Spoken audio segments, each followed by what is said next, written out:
তবে মনে রাখিয়েন 40 বছর যাবত আপনার এলাকায় যে মসজিদ আছে, এই মসজিদে প্রত্যেকটা দিন ফজরের আজান হয়েছে, ফজরের আজান হয়েছে। আমার যেটা বিশ্বাস, আমার তদন্তে আমি বলতে পারি, এখন যদি জিজ্ঞেস করা যায় আপনার মসজিদে ফজরের সালাত কয়টার সময়, তবে 95% মানুষই কোনো উত্তরই দিতে পারবে না। ঠিক না ঠিক বললাম? তোমরা প্রতিযোগিতা করো তোমাদের প্রতিপালকের নিকট থেকে ক্ষমা নেয়ার জন্য, তোমাদের প্রতিপালকের নিকট থেকে জান্নাত নেয়ার জন্য, যেই জান্নাতের পরিধি আসমান এবং জমিনের দূরত্ব সমপরিমাণ। জোরে সরে বলুন সুবহানাল্লাহ। এখানে আল্লাহ তাআলা বলতেছেন, তোমরা তোমাদের প্রতিপালকের নিকট থেকে ক্ষমা নেয়ার জন্য প্রতিযোগিতা করো, জান্নাত নেয়ার জন্য প্রতিযোগিতা করো। আজকে আমরা পৃথিবীর বুকে কত কাজ করার জন্য প্রতিযোগিতা করি। ছাত্ররা কি করে? একজন আরেকজনের থেকে ভালো রেজাল্ট করার জন্য প্রতিযোগিতা করে। কর্মমুঠ মানুষগুলো কর্ম করে, শ্রম বিনিময় করে, ভালো চলার জন্য, অন্যের চাইতে ভালো চলার জন্য প্রতিযোগিতা করে। ছেঁচড়া পোলাপান কি করে? অন্যের চাইতে ভালো গার্লফ্রেন্ড পটানোর জন্য প্রতিযোগিতা শুরু করে। এরকম যদি আমরা লক্ষ্য করি তবে দেখতে পারবো প্রত্যেকটা জায়গাতেই আমাদের প্রতিযোগিতা রয়েছে।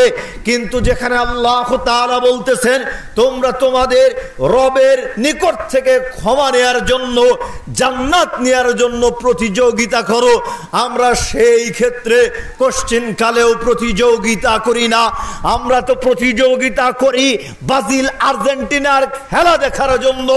আমরা তো প্রতিযোগিতা করি রাত 3টার সময় কে টিভি খুলে সর্বপ্রথম রিমোটটা হাতে নিয়ে খেলা দেখার জন্য জাগতে পারবে। আমরা এই প্রতিযোগিতা করি। আফসোস আফসোস আফসোস আফসোস, আপনার বয়স যদি হয়ে থাকে 30 বছর, আপনার বয়স যদি হয়ে থাকে 40 বছর, তবে মনে রাখিয়েন 40 বছর যাবত আপনার এলাকায় যে মসজিদ আছে, এই মসজিদে প্রত্যেকটা দিন ফজরের আজান হয়েছে, ফজরের আজান হয়েছে।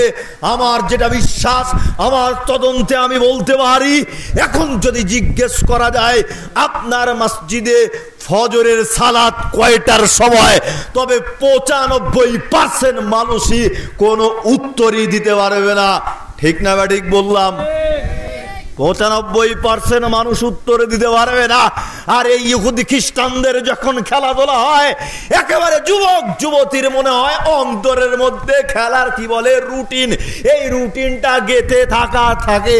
একজন যদি বলে আজকে অমুক তমুকের খেলা, বলবেন না আজকে অমুক তমুকের খেলা নয়, তমুক তমুকের খেলা। ব্যাটার মগজ দেখেন একেবারে ইহুদিতে পরিণত হয়ে গিয়েছে। ওর মসজিদে 40 বছর যাবত ফজরের সালাতের আজান হচ্ছে, মুয়াজ্জিন সাহেব আসসালাতু খায়রুম মিনান নাওম বলে ডাকে, ওই বেটা বলতে পারে না মসজিদে আজান কয়টায়, জামাত কয়টায়। কিন্তু ইহুদি খ্রিস্টানদের কর্মকাণ্ড তার ঠিকই মনে থাকে, ঠিকই মনে থাকে। জবাব তো দিতেই হবে, জবাব তো দিতেই হবে। যুবক তুমি মনে রাখিও। এরপরে আল্লাহ তাআলা বলতেছেন উইদ্দাত লিল মুত্তাকিন, আর আল্লাহ তাআলা মুত্তাকিদের জন্য জান্নাত তৈরি করে রেখেছেন, মুত্তাকিদের জন্য জান্নাত তৈরি করে রেখেছেন। আপনি যদি আল্লাহর নিকট থেকে ক্ষমা নেওয়ার জন্য প্রতিযোগিতা করতে না পারেন, আপনি যদি জান্নাত নেওয়ার জন্য প্রতিযোগিতা করতে না পারেন, তবে আপনি মুত্তাকি নয়, আপনি মুত্তাকি নয়। আর আপনি যদি মুত্তাকি হতে না পারেন, তবে আপনি জান্নাতে প্রবেশ করতে পারবেন না, জান্নাতে প্রবেশ করতে পারবেন না। সুতরাং সাবধান এবং সতর্কতা অবলম্বন করুন। এরপরে আল্লাহ তাআলা বলতেছেন ফাসাব্বিহ বিহামদি রাব্বিক ওয়া কুম মিনাস সাজিদিন, তুমি তোমার প্রতিপালকের পবিত্রতা ঘোষণা করো, মহিমা ঘোষণা করো এবং সেজদাকারীদের অন্তর্ভুক্ত হও। প্রতিপালকের পবিত্রতা ঘোষণা করতে হবে, মহিমা ঘোষণা করতে হবে। আফসোস আফসোস, আজকে শ্বশুর শাশুড়ি বেটার বউয়ের প্রতি যদি একটু মুগ্ধ হয়, মানে বেটার বউকে যদি পছন্দ করে, পাড়া প্রতিবেশী মহল্লাবাসীর নিকটে কত বেটার বউয়ের প্রশংসা করে, আমার বেটার বউ দেখতে যত সুন্দর, গুণবতী রূপবতী, যা বলে তাই শুনে একেবারে খুব ভালো। আমি বলতেছি না এগুলো বলিয়েন না, এটা বলে থাকে, মানে প্রশংসা করে। বা নিজের ছেলের কথা বলে, আমার ছেলে মাশাআল্লাহ অনেক টাকা খরচ করিয়ে পড়াশোনা করিয়েছি, এখন চাকরি করে, মোটা অঙ্কের বেতন পায়, আমাকে প্রত্যেক মাসে হাত খরচ দেয়। এই যে কত প্রশংসা করতেছি, কত প্রশংসা করতেছি। হায় হায় হায় আফসোস যে আল্লাহ সুবহানাহু ওয়া তাআলা এত সুন্দর পৃথিবীতে আমাকে আপনাকে প্রেরণ করেছেন, এত সুন্দর খাবার ব্যবস্থা করেছেন, এত সুন্দর থাকার ব্যবস্থা করেছেন। সেই প্রতিপালকের জন্য, সেই আল্লাহ তাআলার জন্য একটা দিনও অন্তর খুলে আলহামদুলিল্লাহ বলতে পারি নাই, একটা দিন অন্তর খুলে সেই আল্লাহ তাআলার প্রশংসা করতে পারি নাই। এই যে কি বলে ভুট্টা, এই যে ধান, এই যে গম, এই যে কত ফসল ফলাদি আমরা উৎপন্ন করলাম, হায় হায় হায় গত বছর লস খেয়েছি, এই বছর ভালো হয়েছে, এই কারণেও একটাবার শুকরিয়া আদায় করলাম না, এই কারণেও আমরা ওসর প্রদান করলাম না। আবার কি বলে মোহাম্মদ আলী ভাই সাহেব, ওসর প্রদান করার কথা বলতেছেন তো, জাকাত প্রদান করার কথা বলতেছেন তো, জাকাত বের করতে লাগলে মনে হয় নিজের হাত দিয়ে নিজের কলিজাকে টান দিয়ে বের করে নিয়ে আসতেছি। ঠিক না ঠিক বললাম? জাকাত বের করতে লাগলে মনে হয় যে নিজের হাত দিয়ে নিজের কলিজাকে টান দিয়ে বের করে নিয়ে আসতে পারি।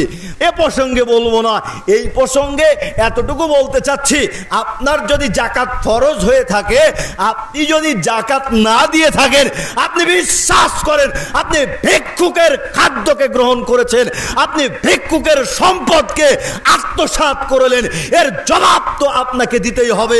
উত্তরসূরি হিসেবে পিতামাতার নিকট থেকে যেই সম্পদ পান আপনি, আপনার যদি জাকাত ফরজ হয়ে থাকে, তবে ঠিক তেমন মনে রাখিয়েন মিসকিনদের একটা হক আপনার সম্পদের মধ্যে রয়েছে।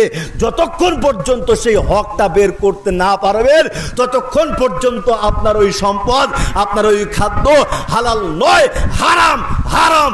আর সেই খাদ্য খেয়ে যেই ইবাদতই আপনি করেন না কেন, আপনার ইবাদত কবুল হবে না, হবে না। সুতরাং সাবধান এবং সতর্কতা অবলম্বন করুন। আল্লাহ সুবহানাহু ওয়া তাআলা আমাদেরকে সঠিক বুঝ দান করুক, আল্লাহুম্মা আমিন।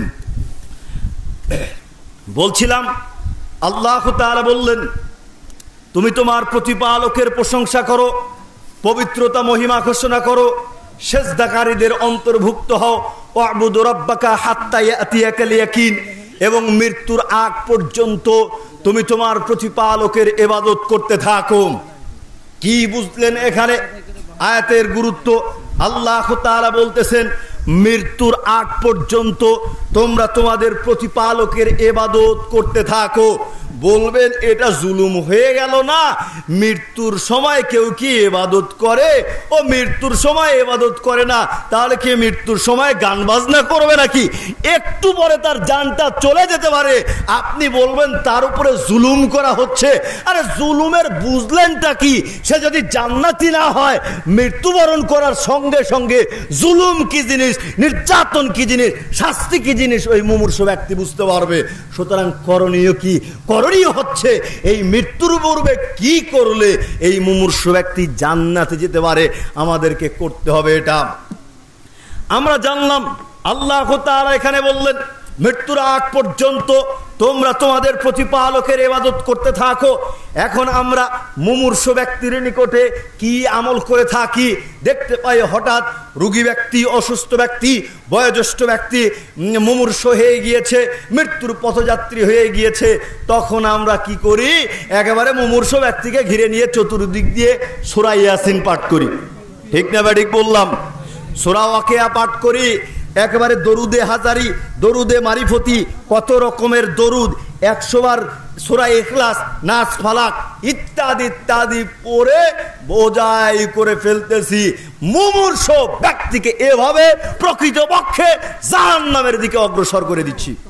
মুমূর্ষু ব্যক্তির নিকটে যদি এই অবস্থায় জুলুম করা হয়, মুমূর্ষু ব্যক্তির মানুষকে যদি বিরক্ত করা হয়, সে যদি আল্লাহকে গালি দিয়ে বসে, সে যদি ইসলামকে অস্বীকার করে বসে, তবে তার পরিস্থিতি কি হবে? মৃত্যুবরণ করার পরে তার তো আমল সংশোধনের আর কোনো পরিবেশ থাকবে না।